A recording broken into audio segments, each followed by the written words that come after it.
Ciao, what's up, everybody?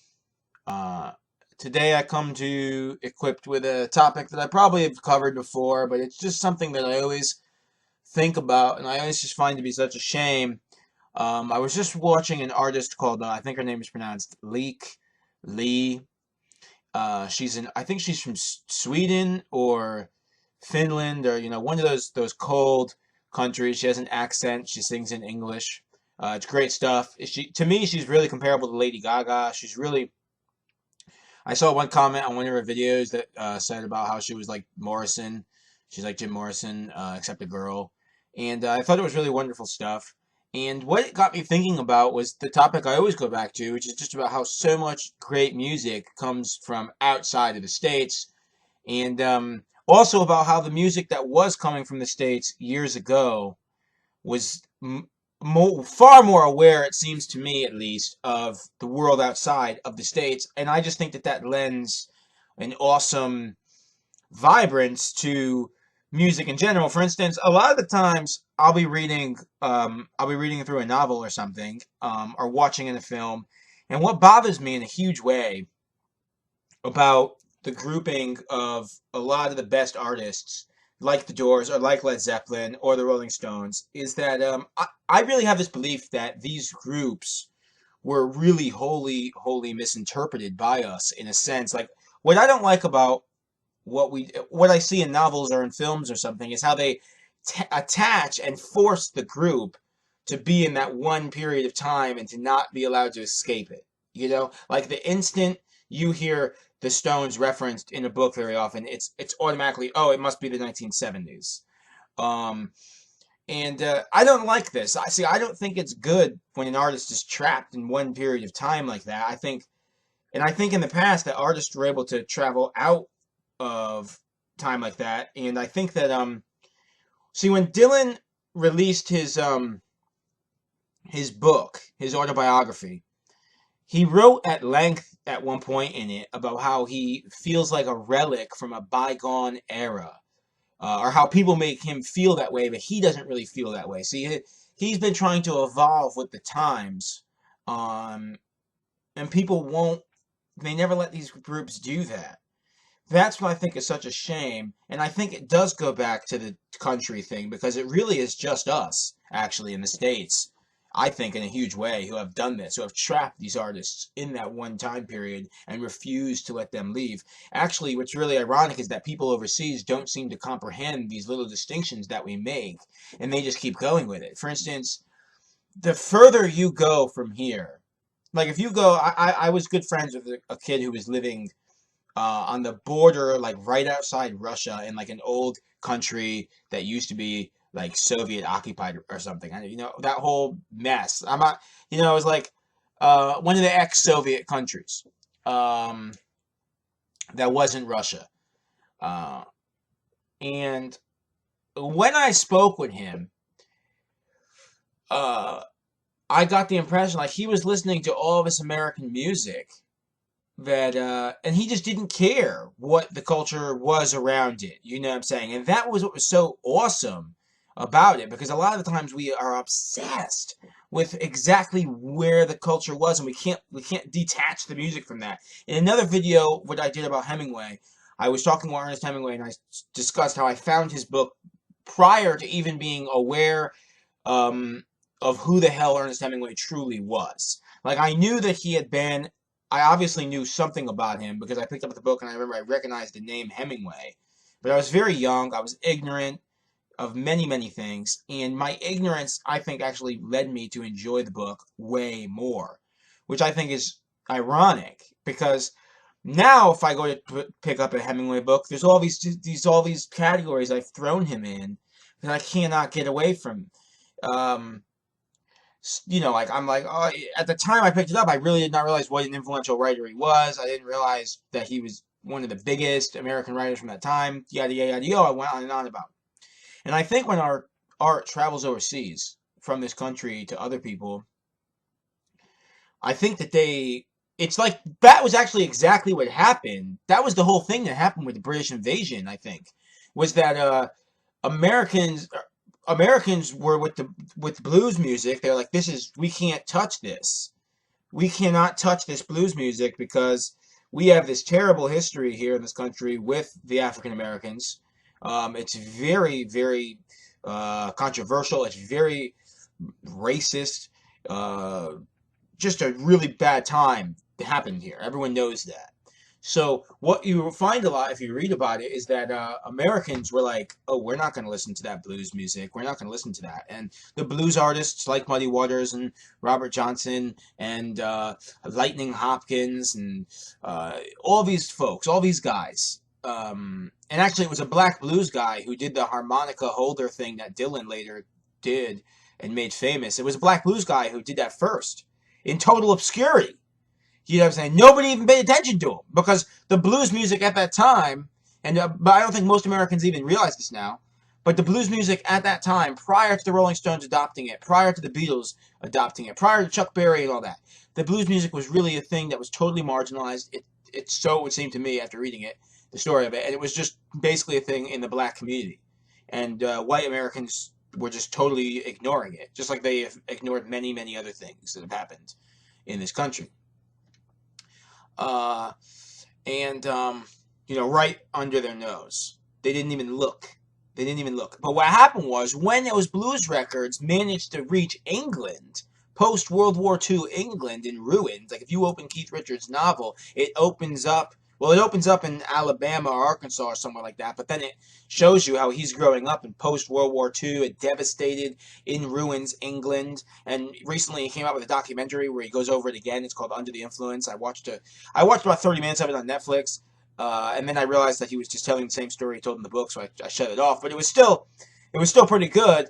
If you don't want to read the book, you can find out about his story in that documentary. And what he says was they were all obsessed with American music because America was the place to be. America hadn't been devastated by the war. So in England, there they were, and they're all listening to this rock and roll, and they're listening in specific to these blues artists, and they're just totally unaware somehow, don't ask me, but they're totally unaware of all this racism, all this racial tension that there was, but I mean, obviously, specifically at that time in the 1950s world in the States. So Keith Richards picks up, and Mick Jagger, and all these other white British guys, Eric Clapton, all these dudes pick up these blues records, and they just fucking run with it. They just run with it because they have no idea. They are at least been ashamed to be playing the blues. I mean, I even have had people, I have played the blues live before, even in this city. And I've had people say, "Why are you playing the blues?" You know, an Italian boy like yourself or something, growing up, we know you're from an Italian-American neighborhood. What the hell are you doing playing the blues? The comedian George Carlin has made a joke, white people should never play the blues. Which is really strange because we get the same argument thrown at us about hip-hop. White people should never play hip-hop. And it's like, well, what in the hell? I mean, it's kind of troublesome. We recently had Erykah Badu, who I love her. I think she's great. She's a great artist, and she came out and she leveled some criticism against Iggy Azalea, who is a huge white woman who's now playing or singing hip-hop songs. Now, look, I find it equally ridiculous that Iggy Azalea is... I think it's ridiculous the way she sings in this fake Southern accent. Or not even singing, she raps. She's not even singing. But she raps in this fake Southern accent and yada yada yada yo. I think it's ridiculous. I don't even like her music at all. You know what I'm saying? I don't like her image. I don't like the music. I don't like nothing about it, really. But it doesn't change the fact that if that sells, that's what sells. There's nothing you can do about it. I don't really understand. I mean, the fact is that Muddy Waters and Lightning Hopkins and all these guys, they would have fallen, historically speaking. The sad fact is, if the Rolling Stones had never popularized that blues music, if the Rolling Stones had never jumped on stage and sang the Muddy Waters songs, I think at one point the Stones went and recorded. It was a big thing. They went and recorded at Chess Records, which is where a lot of the early black blues artists and stuff had been recorded in the 40s. There's been a movie made about that. Beyonce was in it. It's wonderful. I think most largely focuses on the life of Muddy Waters. And, if the Rolling Stones, though, had never done what they did, if they had never picked up that music in England and misinterpreted it in their own way, right? Because they really didn't interpret it the way we interpreted it in America. That's what cultural perspectives are so strange. That's what's so strange about art. You never really know how it's going to be seen by others besides yourself. You see it one way, they see it another way. You know, that's what's so fascinating about it. It's just like anything. Cultural perceptions change. To the people in the 50s when they released those movies where they were both, the famous thing everyone says is that, like, in the 1950s they made shows, television shows, and they'd make it so there was two beds in the room. The parents slept in two separate beds. I mean, to those people who made those shows at the time, that was normal to them. They never thought for a second that cultural perceptions were going to change so dramatically in the next 50 years that we would go back and watch those television shows and say, "My God, this looks ridiculous. Actually, it looks like a lie." Right? All of a sudden, the lie became apparent. That's consciousness being erased. And that was what happened almost when the blues traveled to England. They noticed the talent that we were unable to see as Americans living in this country. They saw it, though, in England. They saw that Muddy Waters was inherently talented, inherently great. And we were not really able to see it. And this also just goes back to the way this goes back to my other argument of the way I think we're unable to disconnect Jim Morrison or Bob Dylan or Robert Plant from this whole thing. Oftentimes you'll introduce that music to somebody and the first thing they say is, oh, it's this. Sorry, I get obnoxious. But they say, oh, it's hippie music. I don't listen to hippie music. And it's like, look, man, it's just music. That's what I want to get across at the end of the day. Music is just music. You shouldn't. It's nice. Of course, you have to sit there at the end of the day and you have to tip their hat. You have to tip your hat. It came from a certain period, so on and so forth. It served a certain function at that time. But that period, it's not. It shouldn't be so hopelessly connected with that period at all times. One should be able to listen to the song without caring about that. Just like I told you, my friend living in the ex-Soviet country does, because he's totally unaware. And I know this from talking to him, he's totally unaware of a lot of the cultural significance that we place on it. He's just not placing on it. So, and he's able to enjoy the songs in a totally different way. He's able to enjoy them in a totally different way. Same way it would be if, with anything like that, it's like that, So, that's what I'm saying, like with Lykke and everything. She's fascinating because here she is. She's this Swede or this Finnish chick who adopts the English language. She adopted the English language just to write her poems in. And in fact, there's another great artist who did this, and I think he's also from Sweden. To me, it's incredible that these people were able to write these songs in the English language as the second language to them. This dude was called the tallest man on earth.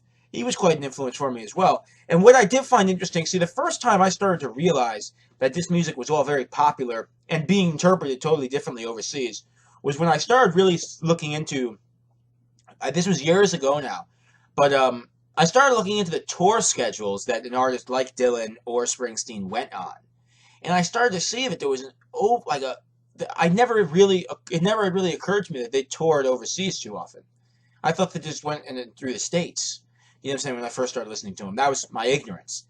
But then I started to see that they were overseas constantly, and I was like, well, and not just in England either. They were in non-English speaking countries. So it was like, well, what would people who can't speak English be doing listening to these artists? Why would they do that? You know what I'm saying? Well, it doesn't make any sense. But they sell. The fact is, the English-speaking artists sell better than their own artists. There's artists, Polish artists and Italian artists, musicians in Poland who sing in Polish or in Italian and so on, and Russian, and the Americans outsell them. The English artists outsell them. And that is disturbing at some level, that this artist named Lykke and this guy, tallest man on earth, are singing in a language that's not theirs in order to appeal to another crowd. It makes me feel like a jerk, but I wonder often what people's comments on that are. I think I'm done with this video. Thank you.